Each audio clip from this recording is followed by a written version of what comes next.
Hello, everyone, and welcome to the Universal Show, a Diz Unlimited podcast where we talk all things Universal Orlando Resort because, after all, we are UO fans. This podcast and everything that we do here is brought to you by Dreams Unlimited Travel, experts at helping you plan the perfect Universal vacation. When you book with them, it costs you nothing extra on your trip, and you help support the channel and all the content that we produce here. So check them out at dreamsunlimitedtravel.com today for a free, no obligation quote. Also, a big shout out to all of our Patreon supporters out there. We couldn't do this without you. If you want to learn more about how you can get exclusive content from different members of the Diz team, you can head over to patreon.com/DizUnlimited. Welcome to the show, everybody. This week, it's just me, just Ryno. I'm so sorry about that. It's going to be a lot of me talking today. I'm going to do my best to keep it short and sweet, but we do have some very exciting news to talk about because Universal has revealed some more details about the Wizarding World of Harry Potter Ministry of Magic coming to Universal Epic Universe in 2025. First of all, happy birthday, Mr. Potter. July 31st, for those of you who didn't know, is Harry Potter's birthday. Now, I did have to look this up because I thought there was discrepancies. Like in the book, Harry Potter was born July 31st, 1980. In the movies, I was like, because the first movie didn't come out till 2001. I'm like, I think it was 2001. I was maybe 2000? Regardless, I was like, he's not born in the 80s in that one, right? But I don't know. Maybe he was. It wasn't really clear. When he visited the gravestone of his parents, it was kind of like covered up with snow. So who knows? Regardless, let's get into this, all right? Wizarding World of Harry Potter Ministry of Magic is developed by the Universal Creative Team and Warner Brothers Discovery Global Themed Entertainment. This newest of the Harry Potter themed lands builds upon the global phenomenon that began in 2010 with the debut of the Wizarding World of Harry Potter Hogsmeade at Universal Islands of Adventure and continued with the 2014 launch of the Wizarding World of Harry Potter Diagon Alley at Universal Studios Florida. Set in Wizarding Paris from Warner Brothers Pictures' Fantastic Beasts films and the British Ministry of Magic from the Harry Potter film series, the Wizarding World of Harry Potter Ministry of Magic will feature a collection of experiences that includes fantastical dining, whimsical retail, spellbinding entertainment, and the most ambitious, groundbreaking ride Universal has ever created. Okay, so here's the thing. There's going to be a lot of French words in here, and I'm going to apologize profusely before we get started because I guarantee you I am going to not intentionally, but I will mispronounce almost all of these words, okay? It's not, I promise you it is not intentional. I'm not trying to offend anybody out there. So please, please, please bear with me. I am reading from the article that is up on uofan.com. If you want to read more about this without some awful person's pronunciation, I would guide you to that website. But here we go. Ready, everybody?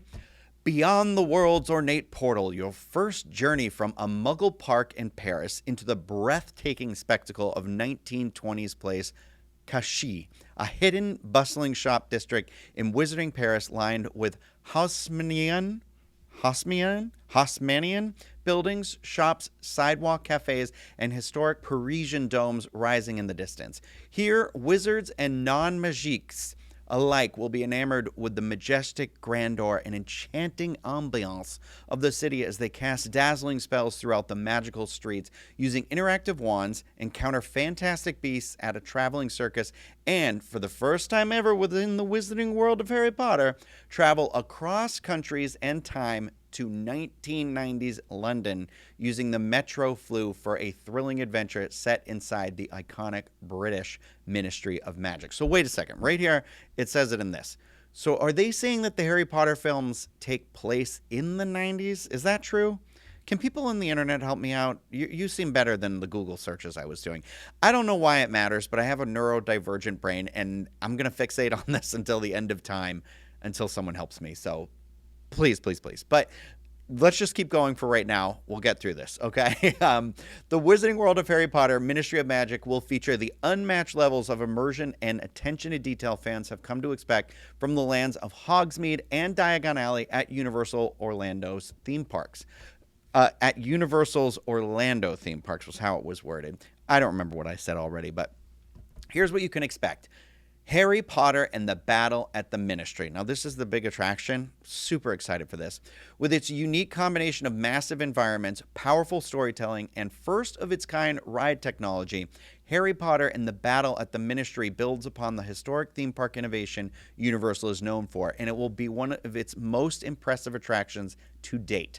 The adventure begins by traveling via Metro Flu, a unique mode of wizarding transit inspired by the iconic Flu network seen in the films, to journey from Wizarding Paris to the British Ministry of Magic for the long-awaited trial of the infamous Dolores Umbridge. Upon arrival, you'll enter the Ministry's jaw-dropping grand atrium and venture through other departments before boarding magical omnidirectional lifts to watch the trial take place until Umbridge attempts to escape. Join Harry Potter, Ron Weasley, Hermione Granger, and a house elf named Higgledy in a thrilling chase that will propel you up, down, forward, backward, sideways, and more throughout the Ministry as you try to capture Umbridge, all while dodging attacks from Death Eaters, rampaging creatures, and more along the way.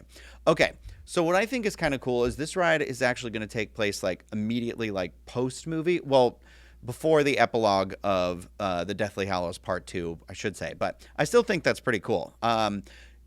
There's no way they get any of the kid actors back, though, right? I say kid actors, and I recently realized that, like, Daniel Radcliffe is only 4 years younger than me, but for some reason, because I saw that first movie when I was, like, in my younger years of high school, I was like, that baby. But it's wild to me that he is, like, mid-30s. I don't know. But I'm just guessing, because I don't think they were all in the Gringotts attraction, but I could be wrong. I don't know. I guess we'll have to wait and see. Either way, I am excited. Very cool. Now, you're also going to get more than that over in this land. You have Le Cirque Arcanas, a live, full-scale theater experience will sit in the heart of the land with Le Cirque Arcanas. This spectacular show features live performers and aerialists, puppetry, special effects, and more, taking you on a whirlwind journey to encounter fantastic beasts in this first-of-its-kind show. The show follows Ringmaster Skender, who has stolen Newt Scamander's suitcase where demigods, Diracrawl, mooncalves, and more reside, to try and bring the failing Le Cirque Arcanas back to its former glory. It's then up to the circus employee Gwendolyn to rescue these creatures before they end up in Skender's greedy hands forever. I gotta say, I hate the names of everything. One of my hardest things reading Harry Potter was whenever, like, Hagrid spoke, I was just like, okay, read it very slowly. And I get that it was spelled phonetically, but it was just one of those where I was like, why is this so difficult for my brain? But this seems cool. Universal leaning into the show aspect over here at Epic Universe, because remember, there is also going to be a pretty big show, I believe, inside of the How to Train Your Dragon area.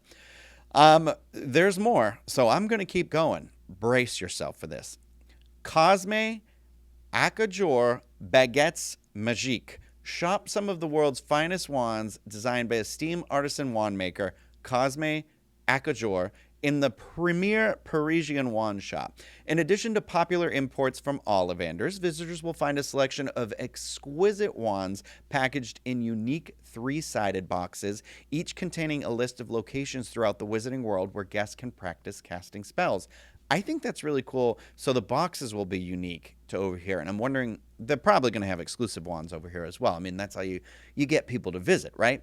So inspiring wand magic is the next thing on the list. As you explore the streets of Wizarding Paris, you can use interactive wands to create magical experiences, casting spells at various locations, interacting with fantastic beasts such as nifflers, bowtruckles, and a demiguise, and engaging with enchanted objects in many of the storefront windows and other areas throughout Place Cachet.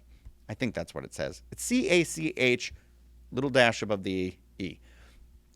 Next, we have captivating entertainment over here. While exploring the streets of Place Cachet, you'll also encounter other visitors, officials, and residents from the Wizarding World, including exchange students from the Hogwarts and Livermore schools of witchcraft and wizardry, an auror from the Ministère des Affaires Magiques de la France, who roams inquiring of suspicious characters, talking portraits of delightful wizards who engage with locals about the happenings in Place Cachet, and more. I can't wait until we fast forward to like 2 years from now and I have all these places like memorized and actually know how to say them.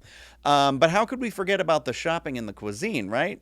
We'll soon enjoy delicious international fare and shop souvenirs from some highly themed dining and retail locations, including, oh my, Café L'Air de la Serene, a wonder of French architecture adorned with fabulous carved marble and details of fantastic beasts hidden in the tile and mosaic designs.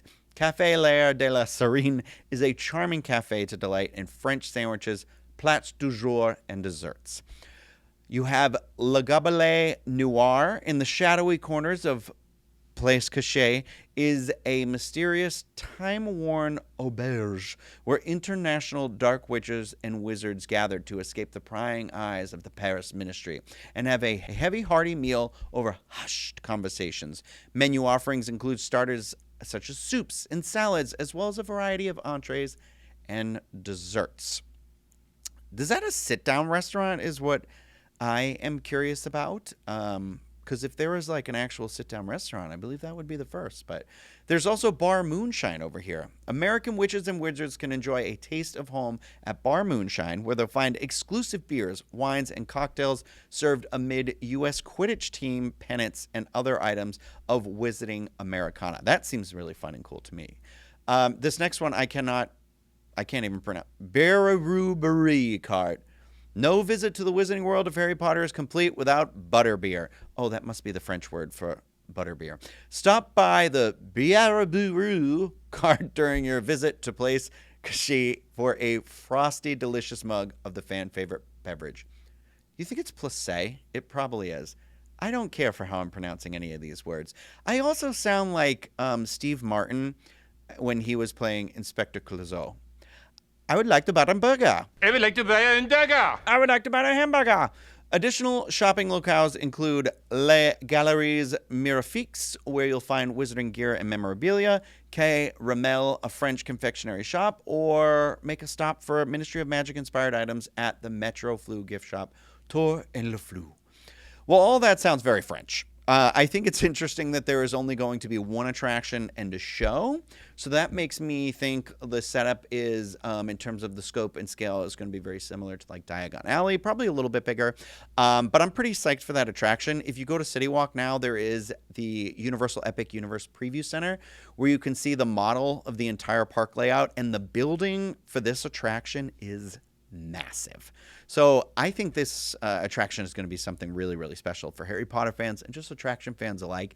I mean, when the Hogsmeade, when the not Escape from Gringotts, when the Forbidden Journey attraction opened, I still think to this day, I mean, it said 2010 in here, so it's been 14 years, which is wild. That attraction still gives me chills, and I just think it is so cool. So I'm wondering if this is also like a Kuka Arm themed attraction or how it's going to be. But it's definitely going to be something innovative, because the thing with like Universal is both of their Harry Potter worlds, like both of their Harry Potter, not both of their Harry Potter attractions. They have multiple Harry Potter attractions because the Hagrid's Magical Creature, Hagrid's Motorbikes, like Magical Creatures, that attraction is one of the best like family coasters out there. It is so cool. It is so fun.